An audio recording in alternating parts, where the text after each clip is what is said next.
Hey guys, it's Doc from the Gold Hog, and today we're going to be running our black beach sand tests.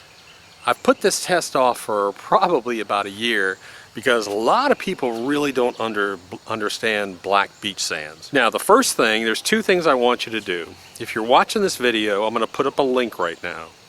And I'm going to put this video, you're basically going to stop watching the video now, and I want you to go to a web page. And it's goldhog.com / and I think it's black sand gold. I'm going to put it up, something like that. But I made a separate page. And I put this video down towards the bottom. Or up at the top. I haven't done it yet, so.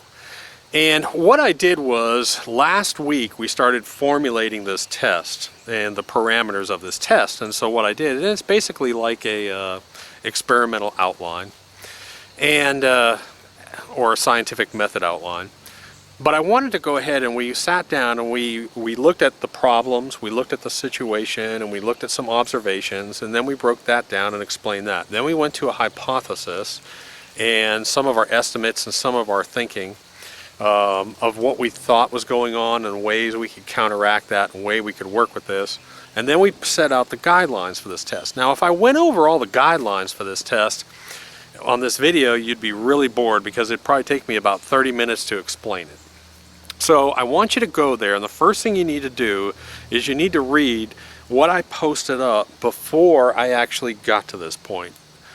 The next thing you need to understand is that this isn't a whim little experiment. This is number 97 we're doing on our experiment charts. To get to this point right now, I've got close to 30 hours of preparation. 30 hours of man-hour preparation for this one test that's only going to take a few minutes. So, with all the preparation, with all the outlines, with all the thought processes, we've talked to numerous people from different locations. I even chatted with Mike Pung from the Gold Cube, and we talked about some of the things that he did back in 2010 on some of their testing for the Gold Cube. They ran all kinds of different pieces of equipment. And some of the feedback and some of their testing data I actually incorporated in this as well. Then we've got all the preparation. We've got the Gold Hog, we've got some the Viper that we're running today. We've got some modifications we made to it. We're running a little bit different mat setup. So there's all kinds of things that go in to get to this point. So the run and experiment time itself really isn't anything. It's all that preparation that goes into this because we want a fairly controlled test but under real field conditions, which is really hard to do. So unless you go there, don't ask me questions about, well, why didn't you do this or why did you do that, until you go to that page and understand all the detailed stuff that we went over and we talked about. Again, this has been months in the making. The parameters that we set up are as close as we can get to being laboratory controlled, but in real field conditions. Okay, the second thing you need to do is you need to understand something. If you're a miner or a prospector, and if you don't understand incremental processing, you need to understand that if you're talking about black sands. There's two things I want you to understand. I really want you to understand incremental processing and exchange down a sluice. And then the next thing I want you to understand is I want you to understand the difference between the loads. I want you to understand the difference between a bed load, between a sediment load, and a dissolve load. There are three different loads that travel down a water system in a sluice system.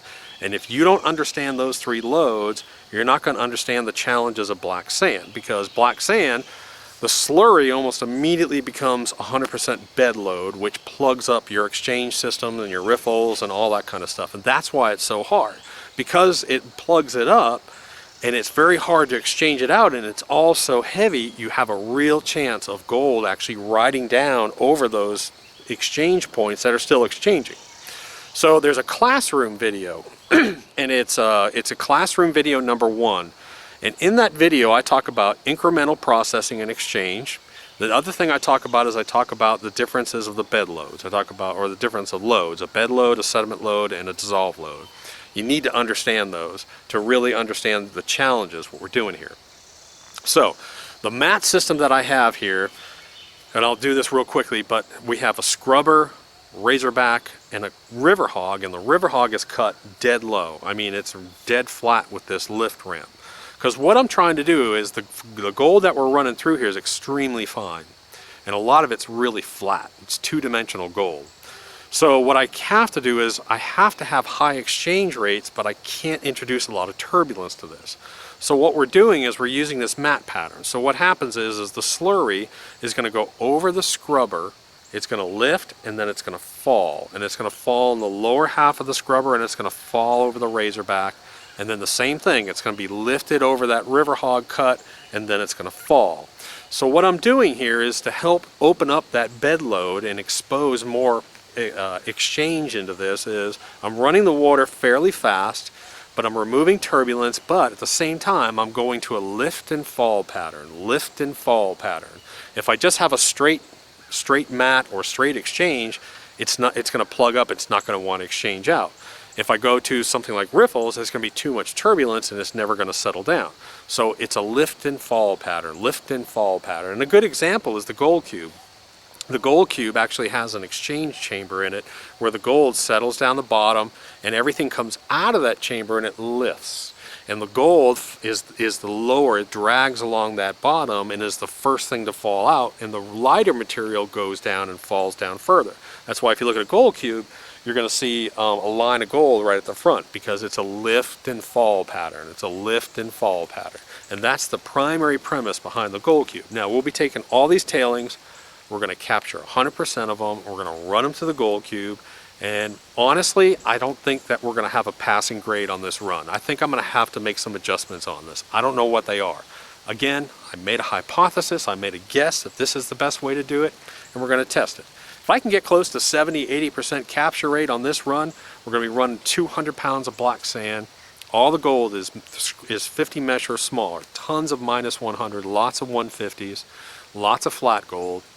We've got about 200 pounds of material we're going to run through very quickly, and without any screening to it. And there's roughly 6 grams probably of gold inside this 100 pounds, so it's a very high load. So I'm going to overload the system with gold, and that's important. This system's really got to work hard. If I just had a little bit of gold, maybe like 1/4 gram in this, it would be easier, because but this is a high risk test because I've got tons of gold in this that's going to be running through. There's a really good chance that I'm going to lose a lot of gold. Again, if I expect maybe to see 20%, 30% losses, that's probably my expectation on this on a one run real fast. Now the next thing, the last thing before we start going to this test, and I show you a few things, is I want you to understand that we're not taking a bucket of black sand and taking a little scoop, and we're not sprinkling it down and running it slow. You know, we're not taking an hour to run a 5-gallon bucket. We're running at a rate of close to 2 tons an hour. And you understand that. It's 2,000 pounds an hour, so I'm going to be pushing this pretty quick. We're going to be feeding the box at a steady rate. We want a constant sediment rate to this. But 2 tons an hour is my goal to run. So I want to be able to run fast. And 2 tons an hour is about what a person can dig and shovel on this. Dig and shovel on this. So that's the rate that I want to do, is a constant feed rate like that. So anyways, I'll take you down there and we'll take a look and I'll show you what we're doing. Okay guys, I've switched over to my little camera and I'm going to show you real quick what we're doing. But you can see we've got all of our buckets starting to get lined up here. And this is that black sand. And it took me a long time to seed this gold in, and then we've remixed it. But we've got a tarp down here in case we spill some. But we've got the Viper here, and before we actually start, I wanted to show you, not many people have seen, we've got these new flares that are available for the Viper for people that are shoveling and throwing dirt. There's a couple of little things we're experimenting with today that I wanted to show you.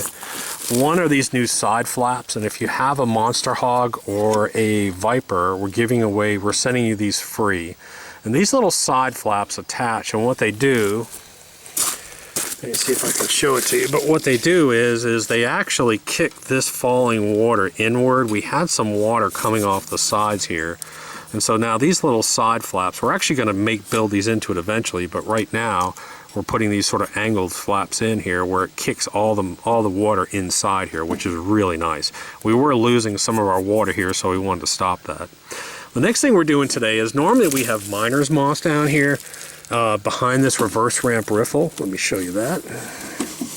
So here's that reverse ramp riffle right there that all the material has to go over.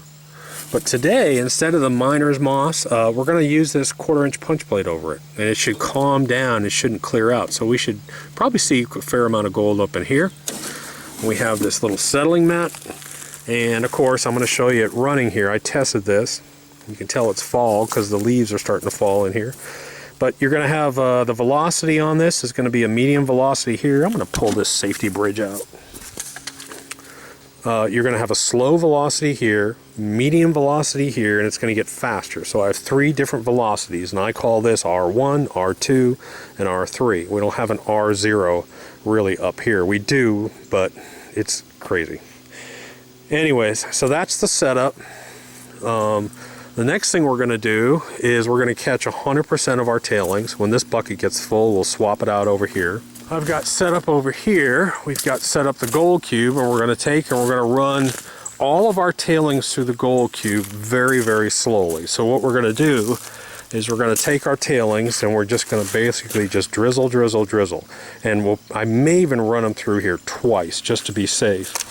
But at least that'll give me a good it'll give me a good realization of what my percentage is. So my goal is see how much I catch back in the mat versus what was in my tailing. All right, guys, I'm shooting this a little out of sequence, but I wanted you to show you where we've been playing with the water setting in here. I wanted to show you where I've decided to run this. But one thing that you can see on here is I've got a slower velocity up in here. The water velocity comes off this a little bit slower, and then it picks up the pace and picks up the pace and picks up the pace. And you can see that down here the velocity is a lot quicker. So I've got slow water up here as it comes down. I have a little bit of turbulence, but I have a real high exchange rate down here. But I wanted to show you that, and that I don't. It's a pretty smooth sluice run right in here.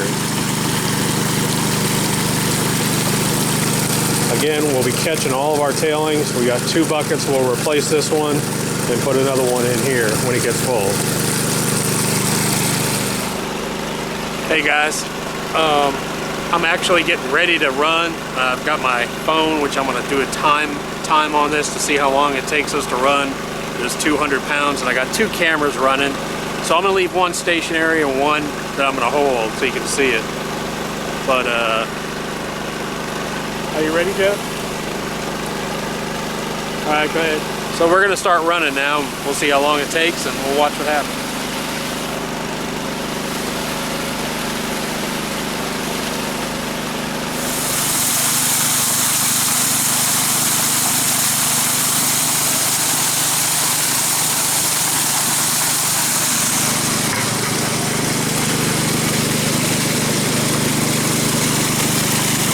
But you can see while I'm doing this run that I've got a slower velocity up here, which I call R1. I've got a medium velocity here, and then it speeds up down here, so who knows? We'll see what happens.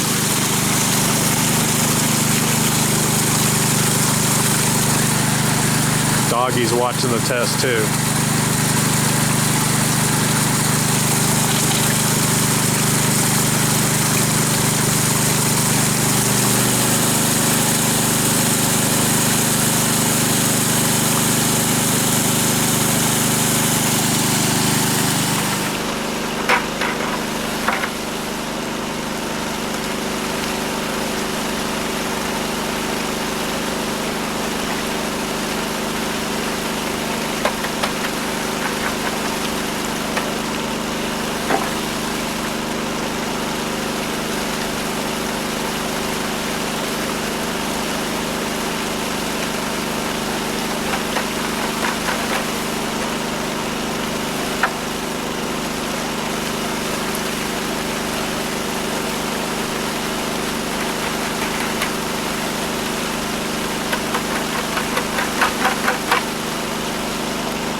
And stop.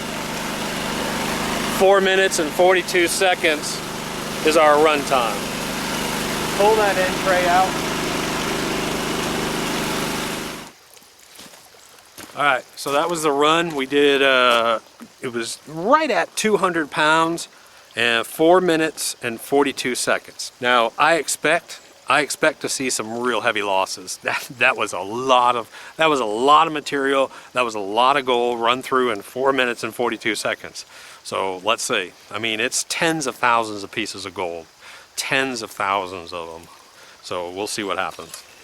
Okay, so I wanna also show you, if you've actually been back to the website page and understand how we set the parameters for this test, here's a good reason why. If you look inside these buckets, you can't use a set amount of gold on these tests. People say, well, why don't you use 6 grams and see? You can't do that.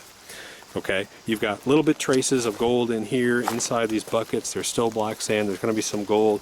There's a little bit of black sand on the ground down here. You know, look at up here, we've got, you know, black sand and gold, maybe some stuck up in here. If someone says to you under real field conditions, why don't you use 6 grams of gold and see how much it captures, they really don't know what the heck they're talking about. You can't do it that way. The only way to do a controlled test in the field under field conditions is to measure what your sluice catches versus what's in your tailings. That's the only way to do it, period. There's no other way to do it. But I did want to show you real quick. This is pretty cool. Okay, we just pulled off this reverse ramp riffle, and you can see that big pile of black sand there. But what you can also see, because it struggles to get over that because it's so heavy, but you can also see, if I zoom in there, maybe get my finger there, you can also see the gold there too. There's a bunch of gold that didn't want to get over that reverse ramp riffle, and that's what you'll find. You'll find a lot of gold behind this reverse ramp. And now I'm going to have them take this off, this new punch plate right here, and we'll check under there too. Alright, so we've lifted up this header box here so we can try and get in, but I want you, because I'm really trying to get you to see this.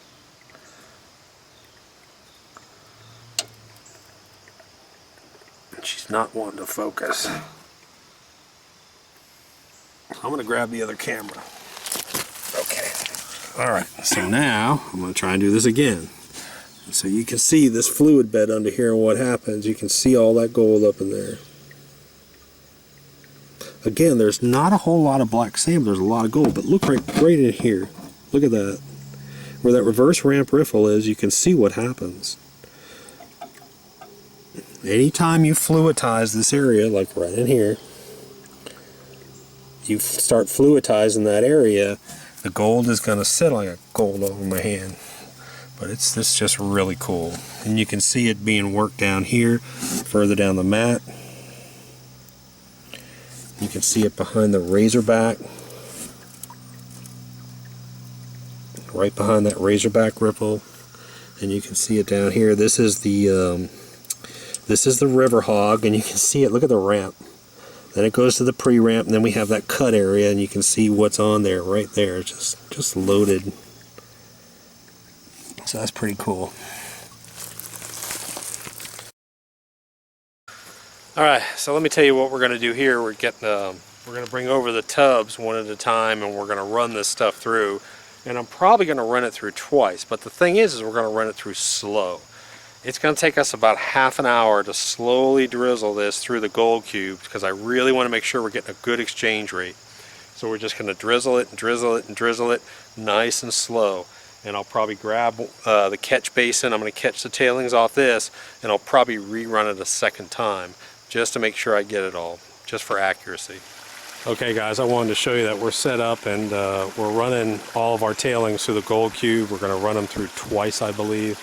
But I wanted to show you the feed rate that we're doing, because I think this is important. We're going very, very slow. We're doing a little trickle.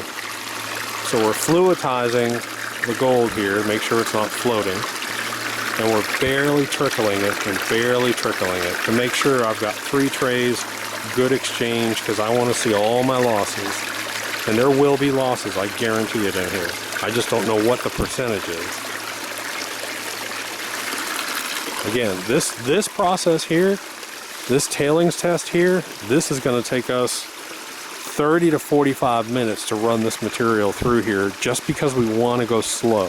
The gold cube can take it faster, but we want to go really, really slow. And we want all the gold, all the black sand to have good opportunity to exchange out. Hey guys, so we're over here, we're running the gold cube on the tailings. We're doing it really slow, and I've done a couple test pans so far on the tailings. And I'm not going to run it through a second time because all of my test pans are showing clean. I really haven't seen any gold because we ran it through the Viper one time, and we got 3 trays on the gold cube, 4 trays, 3 trays, and we're feeding it very, very slow. So I'm not seeing any losses right now through the gold cube.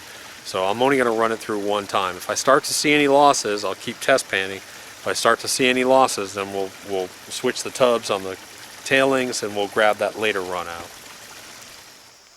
Hey guys, so we went ahead and we cleaned out the gold cube. I kept testing the tailings and testing the tailings. I didn't see any gold in the tailings. It did a really good job. What kind of scares me is I think I'm going to have too high of a capture rate. I know that sounds stupid, but I was just telling the guys, this test was actually scary good. Now, if I kept feeding this thing for an hour or two, would I have some mitigation, some migration issues? Sure, and I'd have more losses.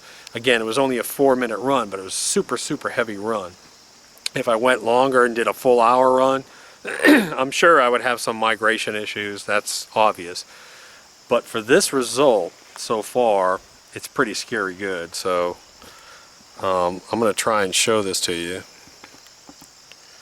But I don't know if you can see that, but there are the losses that the gold cube caught.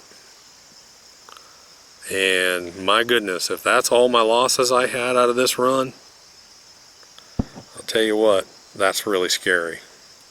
I mean, that's really going to put me close to, that's well over a 90%. It's closer to a 99% run on that. So I don't know. I mean, I probably got I've probably got 40,000 pieces of gold that was caught in the Viper, and I probably have, I don't know, 75 pieces of gold in here. That's scary. So anyways, the next thing we're going to do is we said, well, let's do this. Let's take the gold that we caught in the Viper and in the mat. We cleaned out the mat. And to make this a true comparison, let's do a fair. Let's run those cons through the gold cube the same way that we ran the tailings through the gold cube.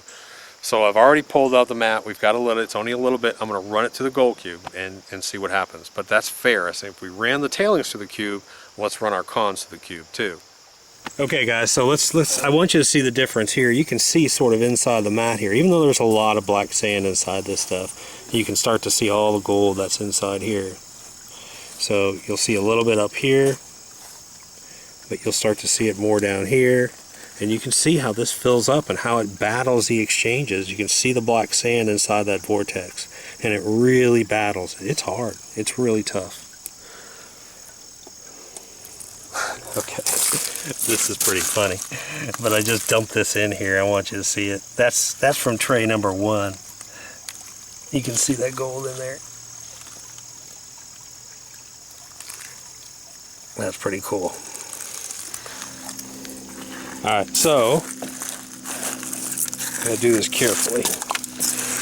Alright, so I did a couple test pans on the gold cube and the tailings, and I had very few losses. But I did have a couple little losses. You can see one there. You can see one there. And there are a couple more in here. I probably had, again, I say the gold cube ran. Gold cube did really well. I was surprised.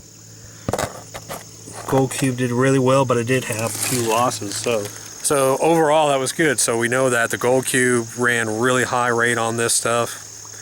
The unit ran at a really high rate and stuff. So I'm really happy with that test so far. We'll see what happens.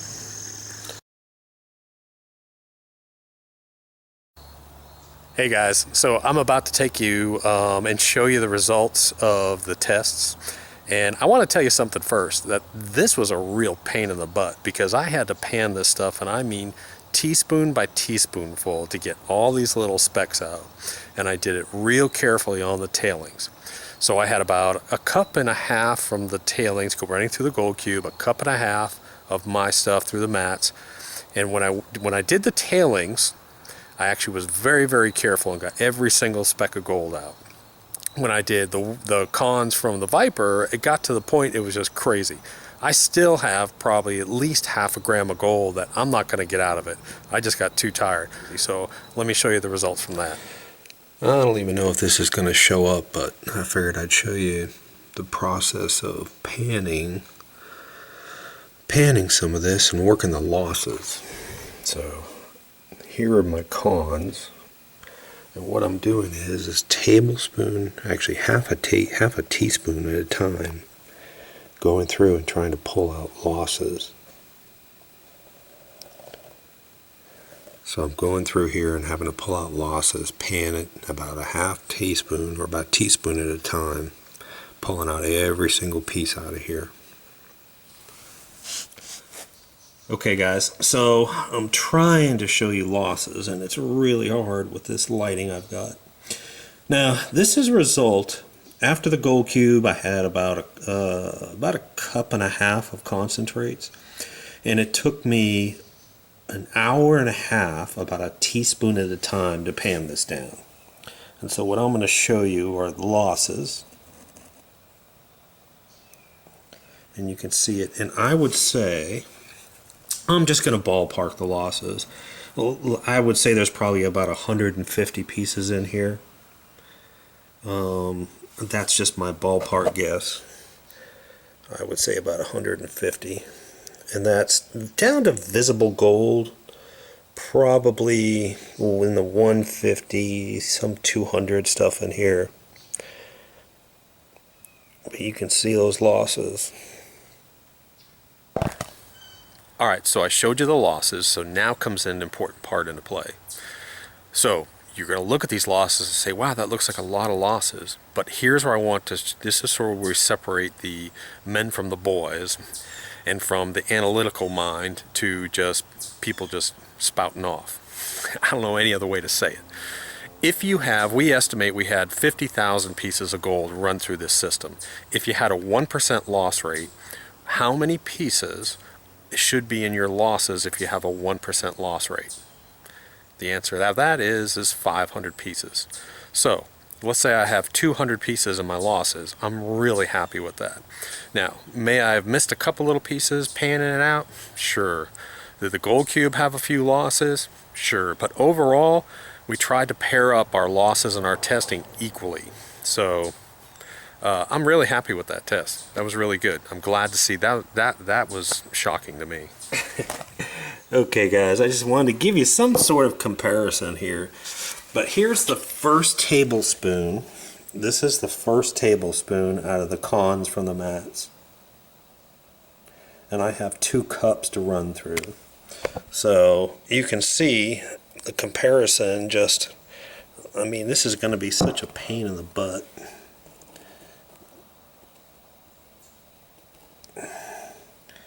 But that's an example. That's the first teaspoon from the cons. I've got 2 cups, and that's what I have to deal with right there. So good luck to me. Okay guys, I wanted to give you just a little bit glimpse of some of the gold. This is some of the gold out of the mats. I'm going to shake it down. It's probably about 5 grams, but it's just full of 50s, 100s, 150s. I'm going to see if I can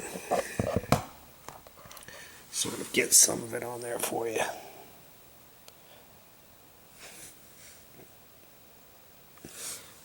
But that's the stuff I'm having to pan out of this black sand. It's a pain in the butt. Jesus. It's hard to even get it to spread out.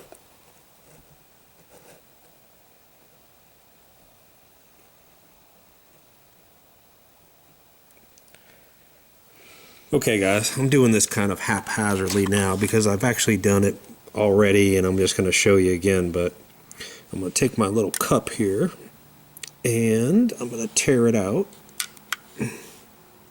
get down to 0, and then I'm going to take the gold that was actually found in the mats, and I'm going to put it in here carefully.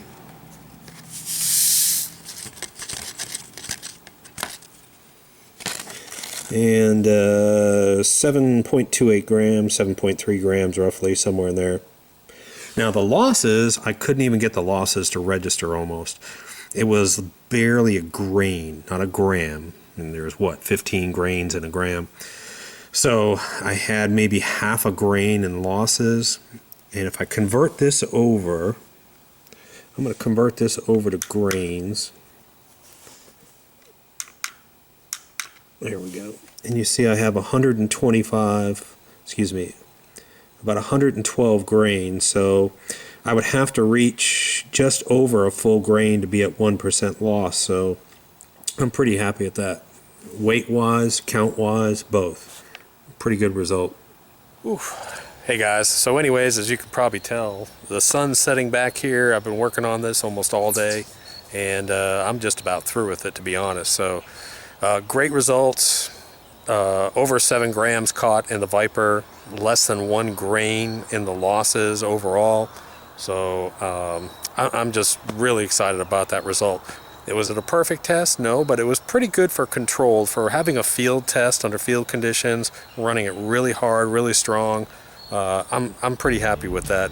Probably a few more minor adjustments I'll make to it, but other than that, not much. Thanks for coming along.